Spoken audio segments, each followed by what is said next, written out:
여러분 반갑습니다. 여러분의 멘탈 전도사 천만세입니다.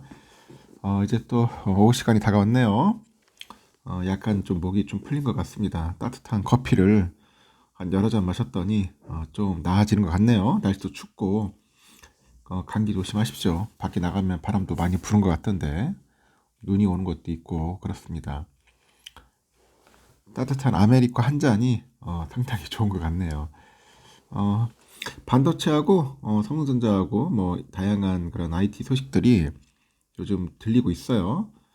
그래서 짤막하게 한번 전달토록 하겠습니다. 그냥 편하게 들어주시면 될 것 같아요. 앞으로 제가 볼 때는 이게 중국이 상당히 좀 문제가 되지 않을까, 골칫거리가 중국이 되지 않을까 생각이 들어요. 중국. 중국이 워낙 좀 치고 올라가기 때문에 상당히 우리나라 지금 반도체 산업이 좀 힘들어질 수도 있다는 겁니다. 지금 정부도 그렇고 정치권도 그렇고 이 반도체법 지원이 제대로 안 되고 있어요. 하지만 중국은 확실하게 지원을 해주는 것 같습니다.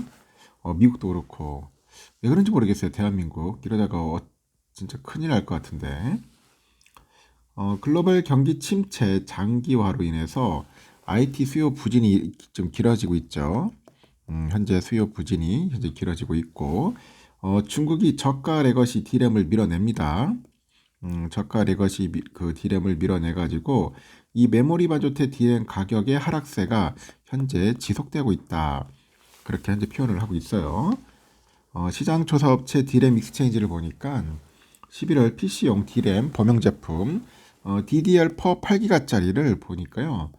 평균 고정가가 1.35달러입니다. 1.35달러로 집계가 됐고 전월 대비 20.59%의 하락이 있었고 올해 들어서 낙폭이 가장 컸어요. 이 메모리 공급사들의 감산 효과로 디램 가격이 이 상승세로 전환하기 직전인 지난 9월이죠. 1.3달러 이후로 최저치 기록을 했다는 겁니다. 디램가는 감산 효과랑 재고 소진 등 업황이 이제 회복되다 보니까 지난해 10월부터 이제 반등하기 시작을 했고 그런데 그 스마트폰하고요, 이거 PC죠. 이런 수요가 이전만큼 살아나지 못하다 보니까 결국 그 10개월 만에 8월 상승세가 꺾입니다. 꺾였고 지난 7월 대비했을 때 11월 가격은 35.7% 정도 낮아진 수준이다. 그렇게 보시면 되겠습니다. 이렇게 설비 투자를 적극 늘리는 그 중국 업체들이 D램을 저가 시장에 내놓다 보니까 이 공급 과잉이 이제 심해져요. 그래서 가격이 더 낮아졌죠. 중국의 메모리 업체 창신 메모리 테크놀로지가 있습니다. CXMT.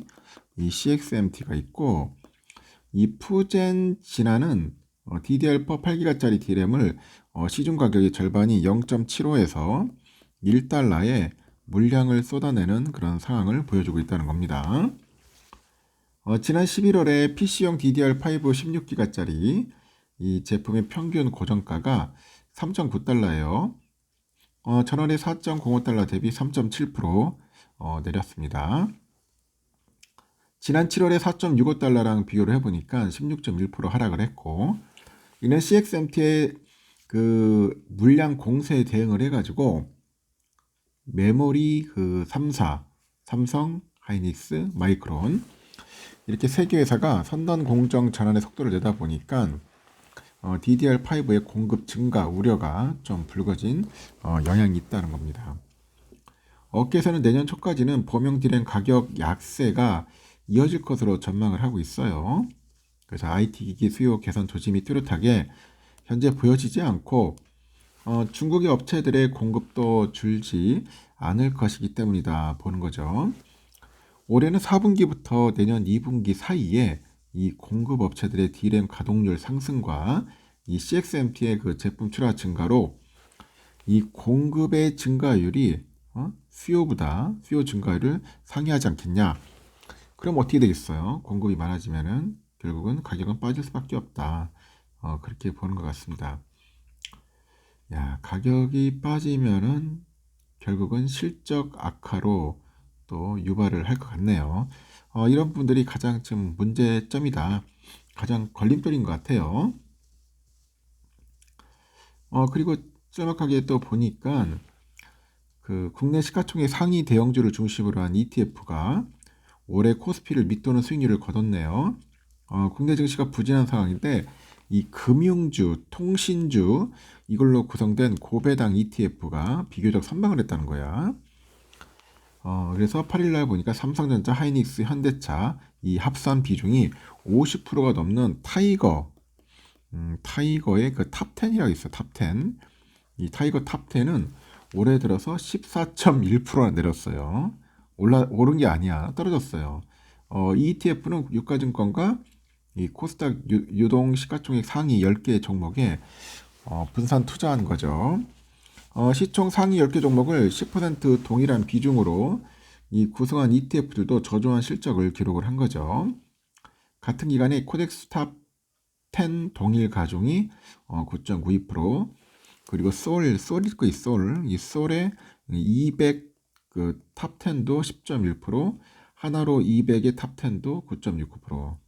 그러니까 우리나라 상위 10개의 그 종목을 구성으로 한 ETF가 완전 엉망이라는 겁니다.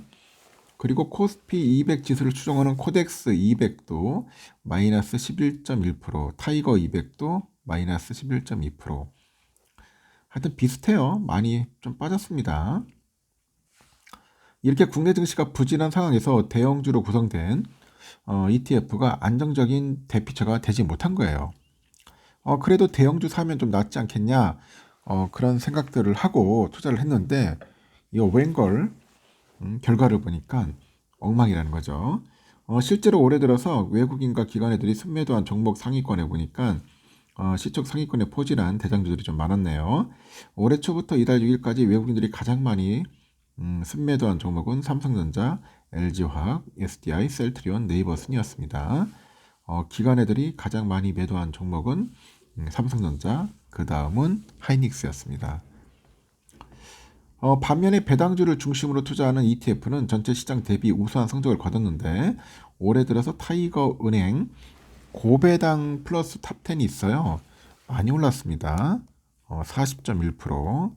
이 ETF는 고배당주의 대표주자인 은행주, 보험주 이쪽으로 모았습니다. 모은 거죠. 모아놓은 10개 종목, 10개 종목으로 구성된 ETF입니다.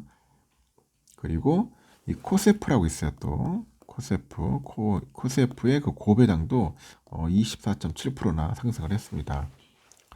이 해당 ETF 보니까 금융주에도 고배당주로 불리는 SK텔레콤, LG유플러스, 통신주죠. 현대엘리베이터, KTNG를 구성으로 했다. 그래서 요즘 보니까 고배당주 쪽으로 또 많이 몰리더라. 그런 이야기들도 있는 것 같습니다. 연말이 또 다가오니까 사람들이 또 배당주 쪽으로 몰리는 것 같아요.